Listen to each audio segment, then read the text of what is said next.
아, 어지러워. 저는 40도가 넘는 서울 한복판에서 비틀거리며 쓰러질 뻔했습니다. 바로 그 순간 모르는 한국인 어르신이 달려와 제 팔을 붙잡으며 말씀하셨어요. 아이고, 큰일 났네. 어서 여기 앉으세요.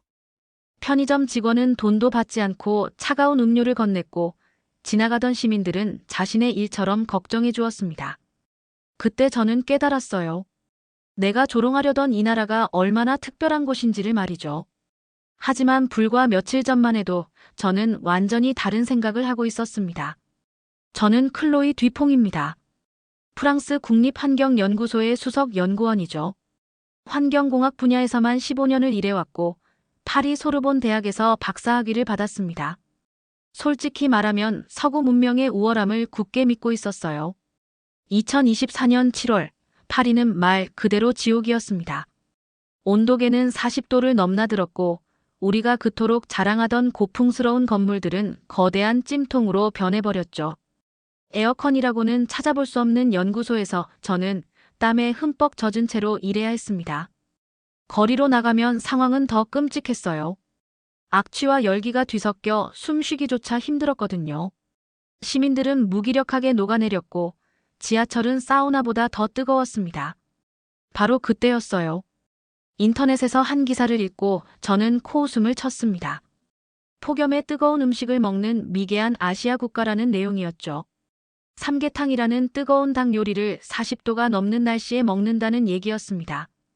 더 충격적인 건 보신탕이라는 개고기 문화까지 언급되어 있었다는 것이에요. 이게 말이 돼? 뜨거운 날씨에 뜨거운 음식을. 저는 혼잣말을 중얼거렸습니다. 평소 과학적 사고를 중시하던 제가 보기에 이건 완전히 비논리적이고 원시적인 행동이었어요. 게다가 개고기라니 이건 문명인으로서는 도저히 이해할 수 없는 야만적인 관습이었습니다. 그때 아이디어가 떠올랐어요.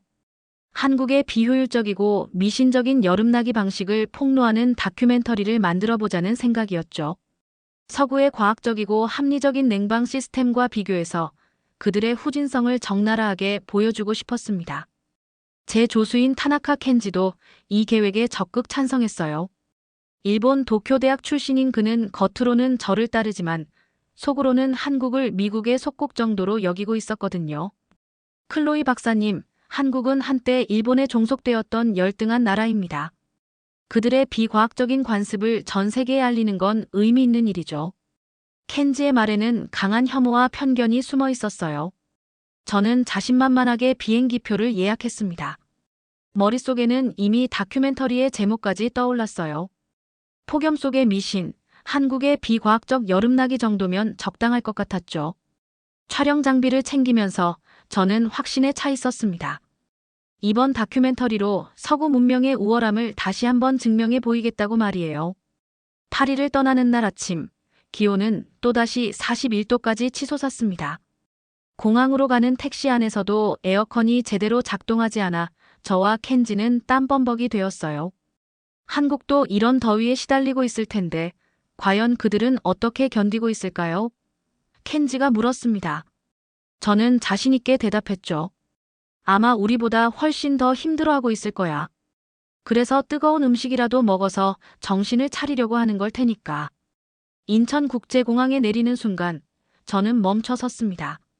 바깥에 찌는 듯한 더위와 달리 공항 내부는 쾌적함을 넘어 서늘하기까지 했거든요. 파리의 샤를 드골 공항과는 차원이 다른 냉방 시스템이었어요. 켄지도 당황한 기색을 숨기지 못했습니다. 일본 공항도 이 정도는 합니다. 이 정도는 미국 공항에서도 가능하죠. 그가 억지로 말했지만 얼굴에는 놀라움이 역력했어요. 사실 우리가 경유했던 일본 나리타 공항도 이 정도로 시원하지는 않았거든요. 공항에서 서울 시내로 향하는 지하철에 탔을 때 저는 또 다른 충격을 받았습니다. 파리의 지하철은 여름이면 땀과 열기로 가득 찬 지옥철이 되는데 서울 지하철은 완전히 달랐어요. 각 칸마다 설치된 여러 대의 에어컨에서 마치 북극의 바람 같은 시원한 공기가 쏟아져 나왔습니다. 사람들의 모습도 놀라웠어요. 40도가 넘는 바깥 날씨에도 불구하고 지하철 안의 승객들은 땀 한 방울 흘리지 않고 깔끔한 모습으로 출근하고 있었거든요. 어떤 사람들은 심지어 가디건을 걸치고 있기까지 했습니다. 이게 정말 같은 지구의 여름인가? 저는 속으로 중얼거렸어요. 켄지는 애써 고개를 돌리며 창밖만 바라봤습니다. 일본의 지하철은 에어컨이 있어도 이 정도로 시원하지는 않습니다. 습도가 높아서 끈적거리는 건 어쩔 수 없죠. 그의 목소리에는 변명하는 듯한 뉘앙스가 섞여 있었어요. 결국 미국의 기술이나 일본의 것을 모방한 수준이겠죠. 지하철역에서 지상으로 올라오자마자 무더운 공기가 저희를 덮쳤습니다. 하지만 놀라운 건 바로 옆에 있던 편의점이었어요. 문이 열리자 차가운 공기가 밖으로 흘러나오면서 마치 오아시스 같은 느낌을 주었거든요. 입구에서 잠깐 서 있는 것만으로도 더위가 식었습니다. 저희 호텔로 가는 길에 편의점이 정말 많네요. 제가 켄지에게 말했어요. 거의 100m마다 하나씩 있는 것 같아요. 켄지가 대답했습니다. 편의점 정도는 일본이 먼저 시작한 겁니다. 한국은 그걸 따라한 거죠. 하지만 그의 말과 달리 서울의 편의점 밀도와 냉방시설은 우리가 일본에서 봤던 것보다 훨씬 인상적이었어요. 호텔에 도착해서 체크인을 하는 동안에도 로비는 완벽하게 시원했습니다. 프런트 직원이 저희에게 차가운 물과 시원한 물수건을 건네며 더우셨죠? 편안히 쉬세요라고 말했어요. 파리에서라면 상상할 수 없는 세심한 배려였습니다. 방에 들어가자마자 켄지가 에어컨을 확인했어요. 삼성 제품이네요. 결국 한국 것도 일본의 기초기술을 바탕으로 만든 거겠죠. 하지만 에어컨을 켜자마자 나오는 시원하고 조용한 바람을 느끼며 그도 말을 잃었습니다. 소음도 거의 없고 온도 조절도 정밀했거든요. 창밖을 내려다보니 서울 시내 곳곳에서 공사가 한창이었어요. 무엇을 짓고 있는 걸까요? 제가 물어보니 호텔 직원이 대답했습니다. 지하상가와 지하보도를 연결하는 공사입니다. 더운 여름과 추운 겨울에 사람들이 지하로 다닐 수 있게 하려는 거예요. 파리에서는 꿈도 꿀 수 없는 대규모 도시 계획이었어요. 그날 밤 호텔 침대에 누워서 저는 복잡한 생각에 빠졌습니다. 분명 한국을 조롱하려고 왔는데 첫날부터 예상과 완전히 다른 모습을 보게 된 거예요. 내가 뭔가 놓치고 있는 건 아닐까? 하지만 여전히 저는 한국의 뜨거운 음식 문화만큼은 비과학적이라고 확신하고 있었습니다. 다음 날 아침 첫 촬영지인 삼계탕집에 도착했을 때 저는 또다시 충격에 휩싸였습니다. 펄펄 끓는 삼계탕이 테이블 위에 놓였는데 한국인들이 뜨거운 국물을 마시며 아, 시원하다 라고 외치는 것이었거든요. 켄지는 참지 못하고 비웃음을 터뜨렸어요. 저들은 미개에서 뜨거운 것과 시원한 것의 차이도 모르는 겁니다. 옛날 방식이나 고수하는 낙후된 나라답네요. 하지만 저는 직감적으로 느꼈어요. 이건 단순한 언어의 혼동이 아니라는 것을 말이에요. 식당 아주머니가 땀을 흘리는 저에게 먼저 다가왔습니다. 어머, 많이 더우시죠? 잠깐만요. 그러고는 부채를 건네주고 얼음물까지 가져다 주셨어요. 그 따뜻한 마음씨에 제 마음이 먼저 녹았습니다. 감사합니다라고 말하니 천만에요. 우리나라 음식 처음 드셔보시는 거죠? 천천히 드세요라고 하시더군요. 용기를 내어 삼계탕 한 숟갈을 떠먹었습니다. 순간 입안을 데이는 듯한 뜨거움이 몰려왔어요. 하지만 그 다음에 일어난 일은 정말 신기했습니다. 온몸에서 땀이 폭포수처럼 쏟아지기 시작한 거예요. 처음에는 당황했지만 이내 몸속 깊은 곳에서부터 답답했던 기운이 빠져나가는 느낌이 들었어요. 그리고 놀랍게도 말로 표현할 수 없는 시원함이 밀려왔습니다. 이건 에어컨의 차가운 바람과는 완전히 다른 종류의 시원함이었어요. 마치 막혔던 하수구가 뻥 뚫리는 것처럼 몸속의 나쁜 기운들이 땀과 함께 빠져나가며 전신이 후련해지는 감각이었거든요. 이게 바로 한국 사람들이 말하는 시원함이구나. 저는 마침내 이해했습니다. 그들이 말하는 시원하다는 건 단순히 차가운 온도가 아니었어요. 몸속의 나쁜 기운이 빠져나가고 막힌 곳이 뻥 뚫리며 느껴지는 후련함. 그것이 진정한 시원함이었던 거죠. 아주머니가 저를 보며 웃으셨어요. 어때요? 시원하죠? 저는 고개를 끄덕였습니다. 정말로 시원했거든요. 켄지는 여전히 이해하지 못하는 표정이었지만요. 삼계탕 말고도 다른 여름 음식들도 있어요. 아주머니가 설명해 주셨습니다. 냉면, 물냉면, 비빔냉면. 이것들도 더운 날 먹으면 정말 시원해요. 저는 호기심이 생겼어요. 차가운 냉면이야 이해가 되지만 뜨거운 삼계탕의 원리를 이해한 후로는 한국 음식 전체에 대한 시각이 바뀌기 시작했거든요. 점심 후에 저희는 근처의 한의원을 방문했어요. 한의사 선생님이 설명해 주셨습니다. 우리 몸은 여름의 겉은 뜨겁지만 속은 차가워집니다. 차가운 음료수만 마시면 속이 더 차가워져서 소화도 안 되고 기운도 없어져요. 그래서 따뜻한 음식으로 몸의 균형을 맞춰주는 거죠. 과학적인 설명을 듣고 나니 더욱 놀라웠어요. 이건 단순한 미신이 아니라 수천 년간 축적된 경험적 지혜였던 거예요. 서구의학과는 다른 접근법이지만 나름의 논리와 체계가 있었습니다. 켄지가 끼어들었어요. 하지만 과학적으로 증명된 건 아니잖아요.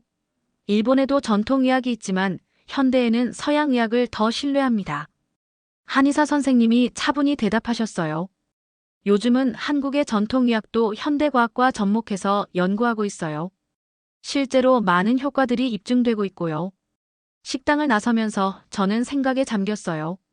내가 비과학적이라고 생각했던 것들이 사실은 다른 방식의 과학이었던 건 아닐까? 서구 중심적 사고에 갇혀서 다른 문화의 지혜를 제대로 보지 못했던 건 아닐까? 그날 저녁 호텔로 돌아가는 길에 켄지가 말했어요.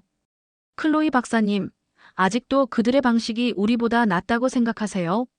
저는 잠깐 멈춰서서 대답했습니다. 적어도 무작정 비웃을 일은 아닌 것 같아. 나름의 이유가 있는 것 같거든. 켄지의 표정이 어두워졌어요. 아마 자신의 편견이 흔들리는 걸 인정하고 싶지 않았던 것 같습니다. 하지만 저는 이미 마음이 바뀌기 시작했어요. 한국의 여름나기 방식에 대해 좀 더 열린 마음으로 관찰해보고 싶었거든요. 다음 날, 저희는 더 깊이 한국의 여름 음식 문화를 탐험했습니다. 삼계탕만이 전부가 아니라는 걸 깨달았거든요. 점심시간에 들른 냉면집에서 저는 또 다른 놀라움을 경험했어요. 냉면 드셔보세요. 물냉면이랑 비빔냉면 중에 뭘로 하시겠어요? 사장님이 친절하게 물어보셨습니다. 저는 더운 날씨에 차가운 음식이라니 이건 이해할 수 있겠다고 생각했어요. 물냉면을 주문했는데 나온 걸 보고 깜짝 놀랐습니다. 얼음이 동동 떠있는 차가운 국물에 면이 들어있는데 고춧가루가 빨갛게 뿌려져 있었거든요. 이게 차가운 음식인데 매운 거예요? 저는 사장님께 물어봤습니다. 네, 시원하면서도 매콤해서 더위를 날려줘요. 한번 드셔보세요. 한 젓가락 먹어보니 정말 신기했어요. 차가운 국물이 목을 시원하게 해주면서 동시에 매운맛이 입안을 자극해서 땀이 나기 시작했거든요. 켄지가 옆에서 말했어요. 일본에도 차가운 면 요리는 있습니다. 하지만 이렇게 맵지는 않죠. 굳이 매운 걸 넣어서 복잡하게 만들 필요가 있나요? 하지만 저는 그 매운맛의 역할을 이해하기 시작했어요.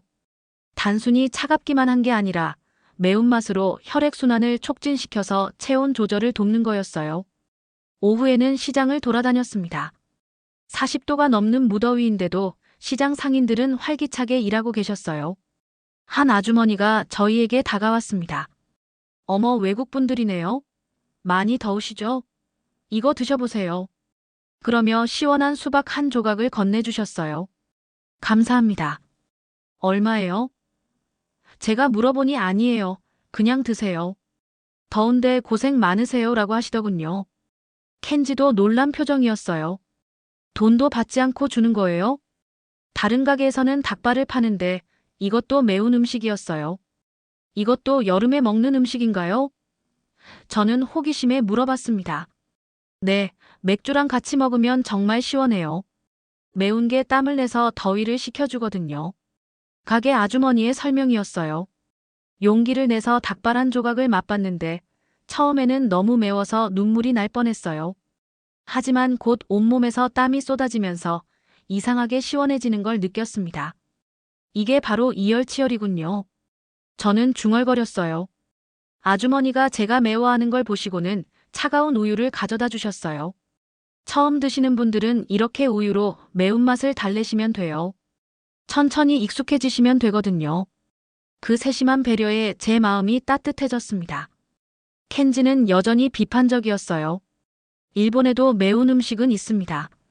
하지만 이렇게 더운 날 먹지는 않습니다. 굳이 비과학적인 것을 고집하는군요. 하지만 저는 이미 한국의 방식에 매료된 상태였어요. 저녁에는 불닭볶음면이라는 것도 경험했습니다. 이건 정말 매웠는데 먹고 나니 온몸의 스트레스가 다 날아가는 느낌이었어요. 매운맛이 엔돌핀을 분비시켜서 스트레스 해소에 도움이 된다는 현지. 가이드의 설명을 듣고 나서야 이해가 됐습니다. 길을 걷다가 저는 한국인들의 또 다른 모습을 발견했어요.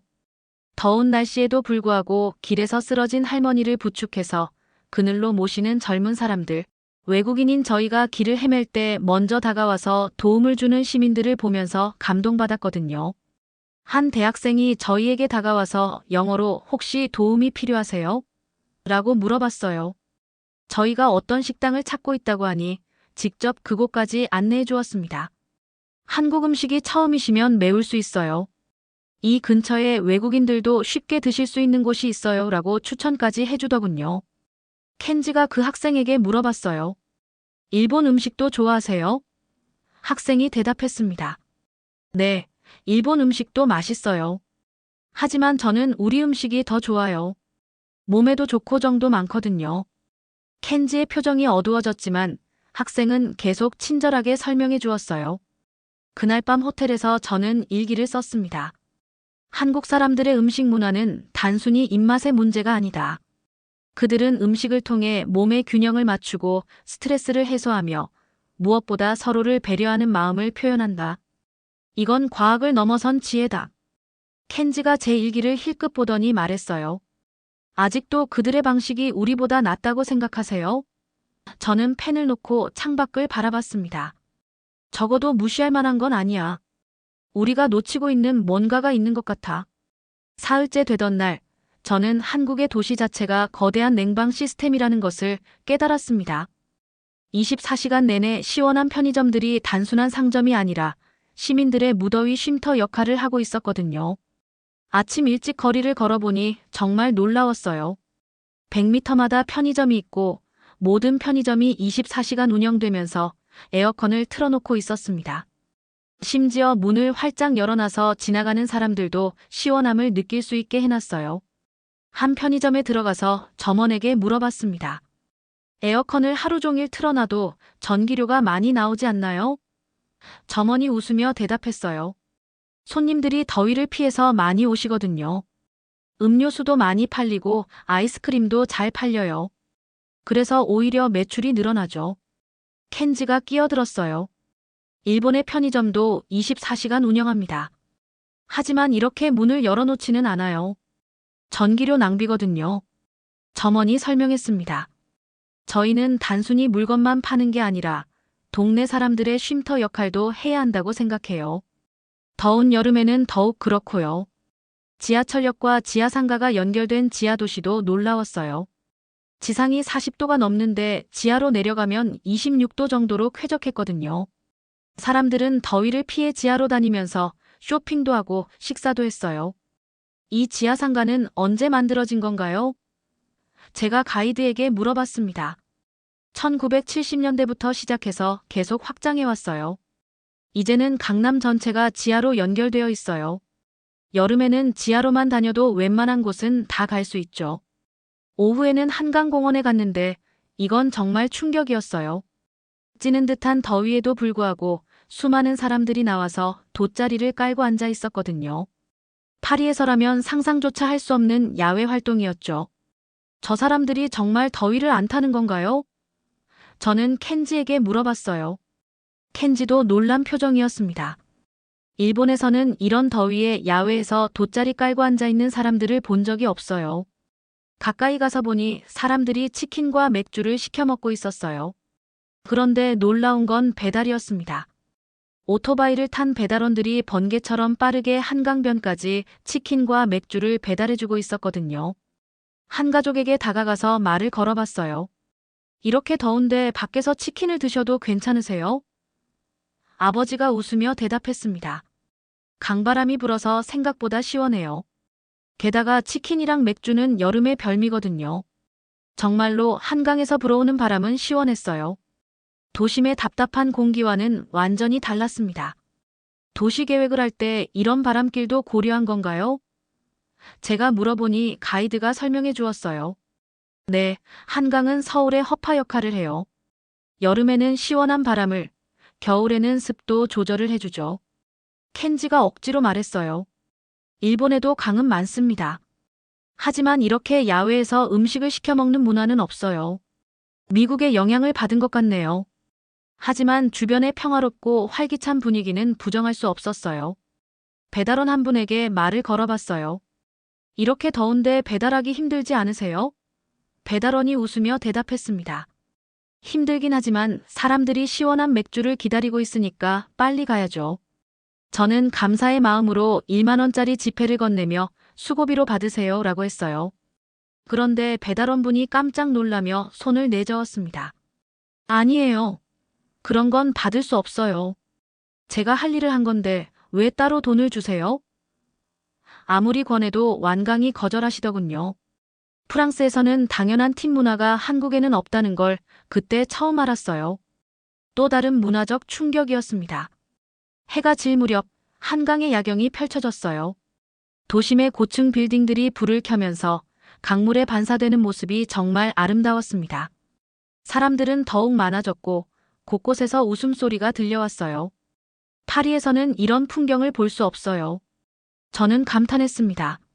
센 강가에도 사람들이 있긴 하지만 이렇게 대규모로 야외에서 식사하는 문화는 없거든요. 게다가 이렇게 체계적인 배달 시스템도 없고요. 켄지도 할 말을 잃었어요. 일본의 도쿄에도 강은 있지만 이렇게 활기차지는 않네요. 그의 목소리에는 인정하고 싶지 않지만 인정할 수밖에 없다는 뉘앙스가 섞여 있었어요. 그날 밤 호텔로 돌아가면서 저는 생각했어요. 한국 사람들은 더위를 피하는 게 아니라 더위와 함께 사는 방법을 터득한 것 같다고. 그들에게 여름은 견뎌야 할 계절이 아니라 즐겨야 할 계절이었어요. 넷째 날, 저희는 일반 가정집을 방문할 기회가 생겼습니다. 현지 가이드의 친구 집이었는데 그곳에서 저는 한국의 가정 문화에 대한 완전히 새로운 시각을 갖게 되었어요. 집에 들어서자마자 가장 놀라웠던 건 온도였습니다. 거실과 각 방마다 설치된 최신형 에어컨이 조용히 작동하면서 집안을 완벽하게 쾌적하게 유지하고 있었거든요. 직접적인 바람 없이도 시원한 공기가 가득한 공간에 저는 감탄할 수밖에 없었어요. 집주인 김 선생님이 저희를 맞아주셨습니다. 어서 오세요. 많이 더우셨죠? 편하게 앉으세요. 그러고는 차가운 물과 과일을 준비해 주셨어요. 캑지가 에어컨을 보면서 말했어요. 에어컨이 정말 많네요. 일본 가정집은 에어컨이 한두 대면 충분한데 이렇게 여러 대를 설치하는 건 낭비 아닌가요? 김 선생님이 웃으며 설명해 주셨어요. 저희에게 에어컨은 사치품이 아니라 필수품이에요. 가족 구성원 모두가 편안하게 지낼 수 있어야 하거든요. 특히 어린아이나 노인분들은 더위에 약하시니까요. 에어컨은 최신형 무풍 에어컨이었어요. 바람이 직접 몸에 닿지 않으면서도 실내 온도를 정확하게 조절했습니다. 이건 한국 회사 제품인가요?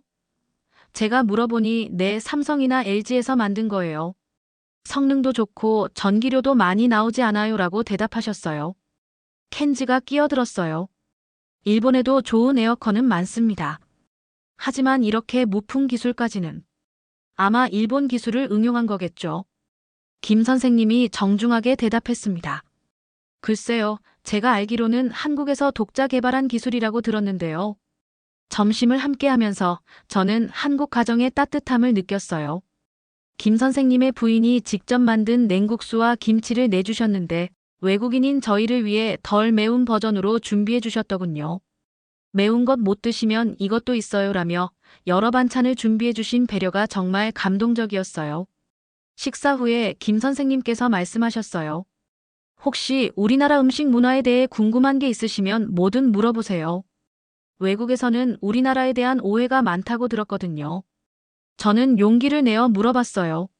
사실 저는 보신탕에 대해 들었는데 정말 개고기를 먹는 문화가 있나요? 켄지도 귀를 기울였어요. 아마 한국을 비하할 재료를 찾고 있었던 것 같습니다. 김 선생님이 진지하게 대답하셨어요. 예전에는 그런 문화가 있었던 것이 사실이에요. 하지만 최근 몇 년 사이에 우리 사회의 인식이 크게 바뀌었어요. 특히 젊은 세대들은 동물권에 대한 의식이 높아져서 그런 음식을 거부하고 있어요. 실제로 정부에서도 관련 법안을 준비하고 있고 보신탕집도 급격히 줄어들고 있어요. 김 선생님이 계속 설명해 주셨습니다. 서울에서는 거의 찾아보기 힘들어졌어요. 대신 삼계탕이나 다른 건강한 음식들이 인기를 끌고 있고요. 켄지의 표정이 어두워졌어요. 한국을 비판할 거리가 사라진 셈이었거든요. 저는 오히려 감동받았어요. 사회가 이렇게 빠르게 변화할 수 있다는 것, 그리고 동물권에 대한 의식이 높아지고 있다는 것이 놀라웠거든요.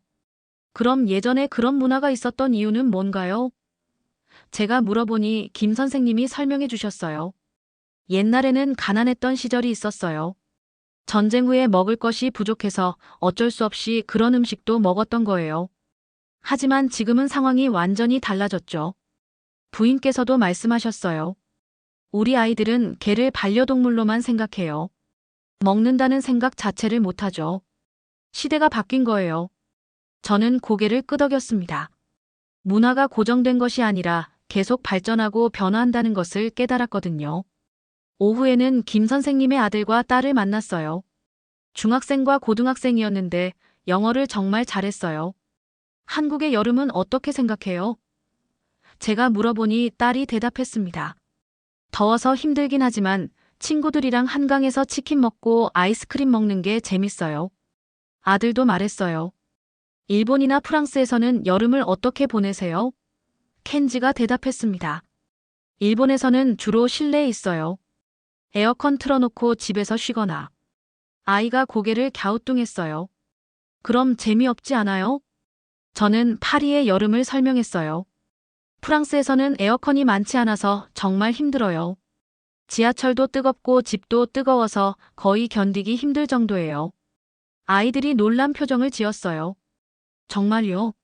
그럼 어떻게 살아요? 그날 저녁 김 선생님 가족과 함께 옥상에서 바람을 쐬었어요. 도시의 밤 풍경이 정말 아름다웠고 가족들의 따뜻한 대화를 들으며 저는 한국이라는 나라에 대해 완전히 새로운 인상을 갖게 되었어요. 다섯째 날은 제게 잊을 수 없는 하루가 되었습니다.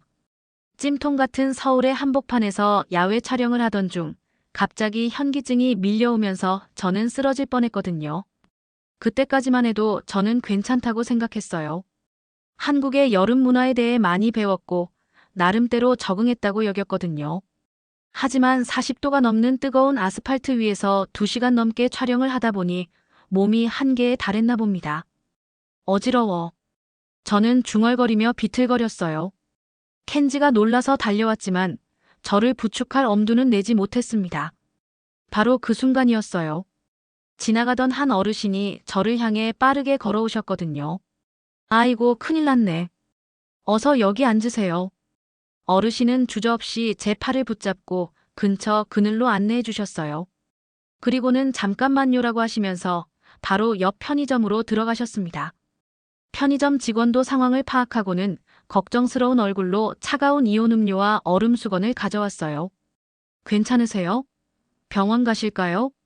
편의점 직원의 진심 어린 걱정에 제 가슴이 뭉클했습니다. 주변을 지나던 다른 시민들도 하나둘 모여들었어요. 외국분이시네요. 많이 더우셨죠? 물 좀 더 드세요. 그늘에서 충분히 쉬었다가 가세요. 모르는 사람들이 자신의 일처럼 걱정해주는 모습에 저는 감동을 받았어요. 한 젊은 여성분은 자신이 들고 있던 휴대용 선풍기를 저에게 내밀었습니다. 이거 드세요. 더우실 때 쓰세요. 저는 감사하지만 괜찮아요라고 말했지만 아니에요, 가지세요. 저는 여분이 있어요라고 하시며 꼭 가져가라고 하셨어요. 켄지는 이 모든 상황을 멍하니 지켜볼 수밖에 없었습니다. 자신이 그토록 멸시하던 이 나라 사람들이 보여주는 지극한 친절과 공동체 의식 그리고 외국인을 배려하는 따뜻한 마음씨는 그의 뼛속 깊이 박힌 편견을 순식간에 깨부수는 충격적인 사건이었거든요. 30분 정도 쉬고 나서 저는 몸이 많이 나아졌어요. 어르신께 정말 감사합니다라고 인사를 드리니 아니에요. 당연한 일이죠. 외국에서 오신 손님인데 아프시면 안 되죠라고 하시더군요. 편의점을 나서면서 직원분께도 감사 인사를 드렸어요. 음료수 값은 얼마예요? 했더니 아니에요. 그냥 드세요. 몸조리 잘하세요라고 하시는 거예요. 돈을 받지 않겠다는 거였어요. 켄지가 저에게 말했어요. 클로이 박사님, 정말 놀랍네요. 이런 일이. 그의 목소리는 떨리고 있었어요. 제가 한국에 대해 너무 잘못 생각하고 있었나 봅니다. 그날 오후 켄지는 완전히 달라진 사람이 되었어요. 클로이 박사님, 저는 지금까지 한국을 미국의 속국이나 일본보다 못한 나라로 생각했습니다. 하지만 오늘 본 것은 이건 사람의 마음씨에 관한 문제였어요. 저는 켄지의 변화에 놀랐어요. 무슨 뜻이에요? 한국 사람들의 마음씨요. 저 사람들은 모르는 외국인을 자신의 가족처럼 챙겨주잖아요. 일본에서는, 아니, 어떤 나라에서도 이런 경험을 해본 적이 없어요. 켄지는 계속 말했어요. 제가 지금까지 얼마나 편견에 사로잡혀 있었는지 깨달았어요. 기술이나 경제력으로만 나라를 평가했지, 사람들의 마음은 보지 못했거든요. 저도 깊이 공감했어요. 맞아요. 우리가 놓치고 있던 건 바로 이거였어요.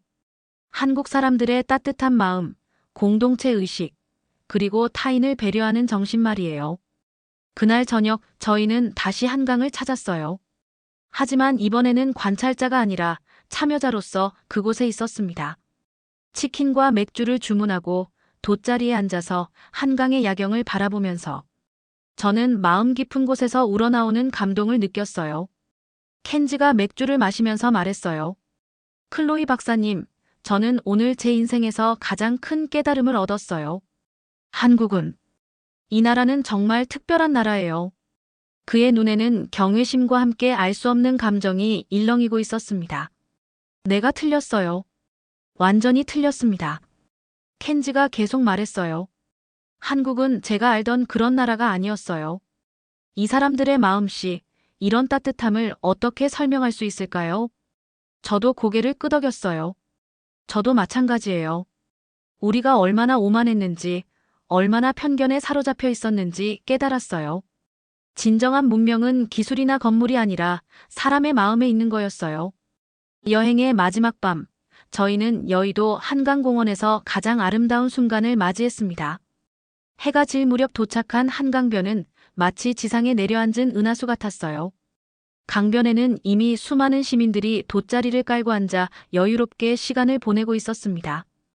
도심의 고층 빌딩들이 하나둘 불을 켜기 시작하면서 그 빛들이 한강물에 반사되어 반짝이는 모습이 정말 환상적이었어요. 멀리 보이는 국회의사당의 둥근 돔은 보름달처럼 은은하게 빛나며 평화로운 기운을 더했습니다. 이런 풍경은 파리에서도 본 적이 없어요. 저는 감탄하며 말했어요. 센 강가에도 사람들이 모이긴 하지만 이렇게 대규모로 가족 단위로 나와서 음식을 나눠 먹으며 즐기는 문화는 없거든요. 켄지도 완전히 너클 잃고 바라보고 있었어요. 도쿄에도 강은 있지만 이렇게 활기차고 평화로운 밤 풍경은 없어요. 사람들이 이렇게 자유롭게 어우러지는 모습을 본 적이 없습니다. 수많은 인파 속에서도 소란스러움 대신 평화와 즐거움이 가득했어요. 아이들은 웃으며 뛰어놀고 연인들은 다정하게 대화를 나누며 가족들은 함께 치킨을 먹고 있었습니다.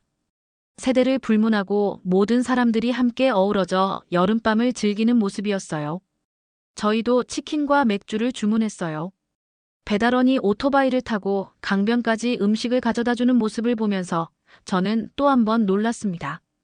이런 배달 시스템은 정말 혁신적이에요. 고객이 어디에 있든 찾아가서 음식을 가져다 주다니. 켄지가 말했어요. 일본에서는 상상할 수 없는 일이에요. 이렇게 넓은 공원에서 정확한 위치를 찾아서 배달해 주다니. 정말 대단한 시스템이에요. 치킨을 먹으면서 저는 지난 며칠간의 경험들을 떠올렸어요. 삼계탕에서 느낀 진정한 시원함, 한국인들의 따뜻한 배려, 도시 전체가 하나의 냉방 시스템처럼 작동하는 모습, 그리고 오늘 제가 쓰러졌을 때 보여준 그들의 진심 어린 도움까지. 켄지, 우리가 처음에 계획했던 다큐멘터리는 이제 만들 수 없을 것 같아요. 제가 말했어요. 한국을 조롱하려던 계획이었는데 오히려 우리가 배우게 되었으니까요. 켄지도 고개를 끄덕였어요. 저도 그래요. 제가 얼마나 어리석고 오만했는지 깨달았어요. 한국은, 이 나라의 여름은 정말 아름다웠어요. 강물이 달빛을 받아 은색으로 반짝이는 것을 바라보면서 저는 마음속 깊이 감동이 밀려왔어요. 이것이 바로 진정한 선진국의 모습이구나라는 생각이 들었거든요. 기술이나 건물의 화려함이 아니라 사람들이 함께 어우러져 행복하게 사는 모습 말이에요.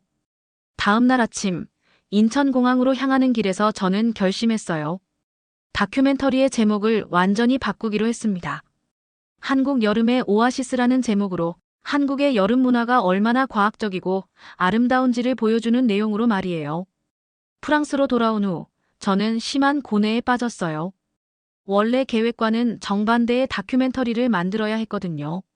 하지만 진실을 보여주는 것이 학자로서의 양심이라고 생각했습니다. 다큐멘터리가 방영된 후 그 파급력은 상상을 초월했어요. 프랑스를 비롯한 유럽 전역에서 한국산 에어컨이 불티나게 팔려나가 품절 대란을 빚었습니다. 삼성과 LG 제품들이 한국의 여름 기적을 만드는 에어컨이라는 별명으로 불리면서 유럽 시장을 휩쓸었어요. 각국 정부에서도 한국의 도시 냉방 인프라와 에너지 효율 정책을 벤치마킹하기 시작했습니다.